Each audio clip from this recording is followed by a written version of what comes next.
بسم الله الرحمن الرحیم. ډیره مننه عالمګیر خانه چې ته د ټوله ورځ په پرلط کې لګیا د دغه مظلوم اواز پورته کوې او ټوله ورځ او شپه دې یوه کړې ده. دا مو ډېر غټ خدمت دی. الله پاک به تا ته د دې اجر درکړي. او بلې خواته زموږ د پرلط نن 116مه ورځ ده چې دوام لري.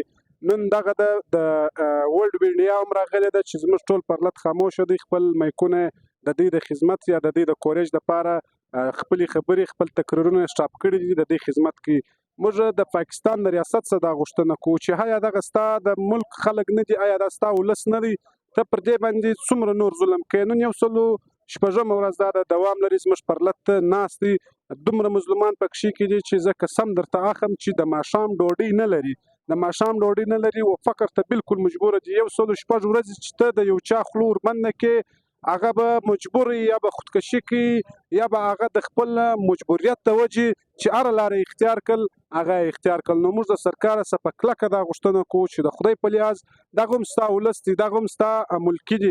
د دې هر یوې سره د چروتر شناختي کارت، د هر یوې په جوب کې شناختي کارت شته.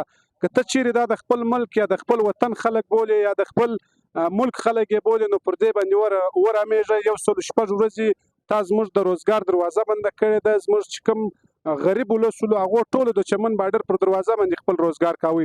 چې کله د بارډر دروازه بنده شوې ده، داسې دی چې د دوی د کور روزګار، د دوی چوله، د دوی هر څه بند شوي دي. نو موږ د ریاست څخه دا غوښتنه کوو چې د خدای په لیاز لږ خپل رام پر دې خپل ملکیانو باندې وکړه، پر د خپلو ولسونو باندې وکړه. دلته ډېر مظلومان خلک راځي، دلته ډېرو مظلومانو د خودکشي پلانونه هم کړي دي، دلته ډېرو مظلومانو خودکشي هم وکړلې.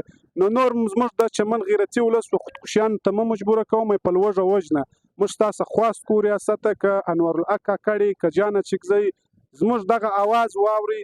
د خدای په لیاز زموږ د پرلط 116مه ورځ ده چې بیا هم زموږ مطالبه نه ده منل شوې. ډېره د ظلم او ډېره د افسوس خبره ده. ډېره مننه.